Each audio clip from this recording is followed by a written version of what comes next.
Bom, sei que agora não adianta chorar quando o bagulho ficar doido pro lado aí do bolsonarismo, né?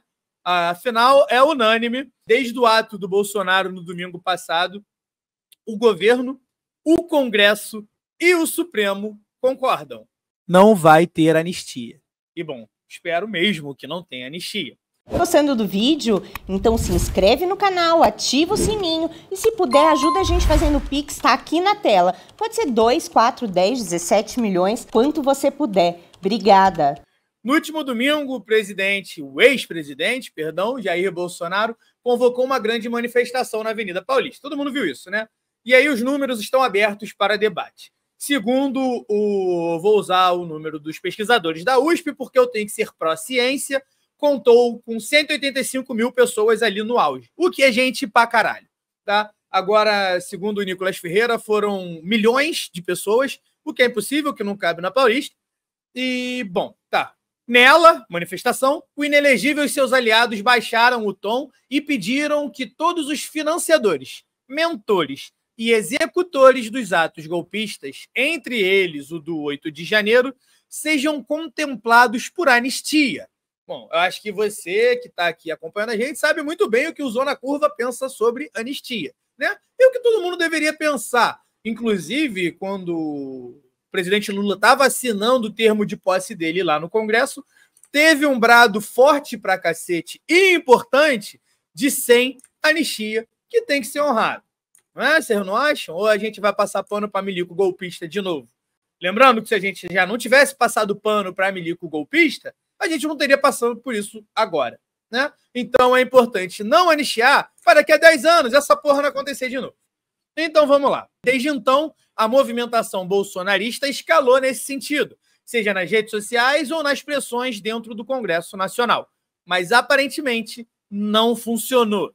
Nesse domingo, dia 3, ontem, uma semana depois do protesto, é consenso entre os três poderes de que não vai haver anistia. Matéria publicada na Folha, aliados de Rodrigo Pacheco, presidente do Senado, afirmam que são nulas as chances de proposta de anistia apresentada por Hamilton Mourão avançar. Inclusive, teve ali o debate público, né? Eu compartilhei muito aqui para a gente votar não, e o não venceu o sim ali, portanto, maioria da população se pronunciou sobre essa proposta de anistia do Hamilton Mourão e não venceu. Então, a maioria da população não apoia a anistia. Obviamente, isso ali só representa o recorte dos que votaram, não necessariamente a população como um todo, mas dá uma dica aí, né? Pelo que parece, é isso mesmo. Segundo eles, até a oposição bolsonarista está preocupada com a falta de apoio popular ao projeto de lei que anistia os golpistas. Já os senadores da base do governo Lula, por óbvio, têm trabalhado duro para impedir o avanço do projeto. O principal argumento técnico para a não aprovação do PL é de que, caso o Congresso anistie os golpistas, estará passando por cima do Supremo Tribunal Federal, que já deu todos os sinais de que defende a continuação das investigações sobre as tentativas de golpe e as punições aos envolvidos. Portanto, eu espero que o Rodrigo Pacheco realmente não passe por cima. Ele já deu a entender que ele quer passar por cima da STF, né? Justamente por acusar que o Supremo acabe roubando prerrogativas que seria do Legislativo.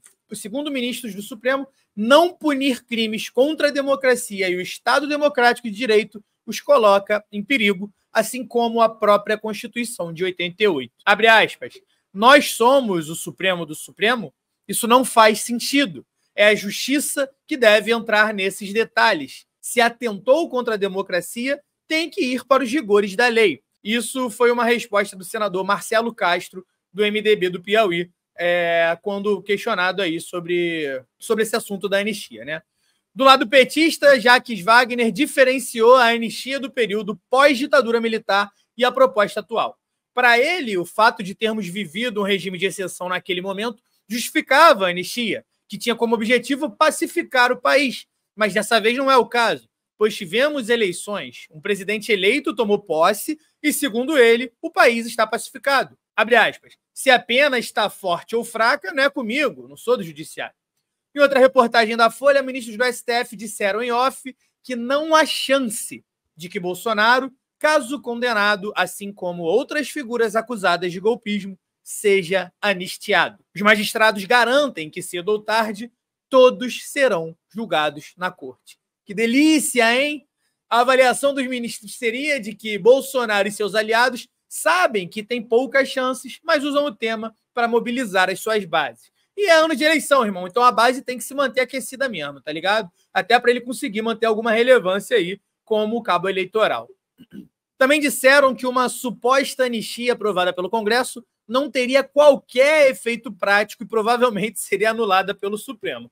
Por isso que eu acho que o Pacheco sabe disso e ele não seria maluco de demonstrar essa fraqueza, né? De fazer o Congresso se mobilizar para chegar ao Supremo e falar, irmão, quem decide isso sou eu, você não tem que se meter nessa porra. Em maio do ano passado, ao anular o indulto de Bolsonaro a Daniel Silveira, o STF decidiu que crimes que atentem contra a democracia e o Estado Democrático de Direito não são passíveis de anistia ou indulto. Portanto, ainda há jurisprudência. Segundo a reportagem, seria fácil a formação de maioria para desaprovar a eventual anistia vinda dos parlamentares.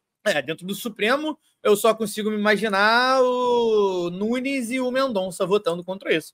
Ambos indicados pelo Bolsonaro, né, obviamente. Resumindo, o Congresso não parece ir nesse sentido, mas pode até livrar a cara de Bolsonaro de crimes como importunação de baleia, descasos com a pandemia. Isso é um absurdo. Isso ele não pode ser livrado nunca. Nunca. Pela pandemia, não.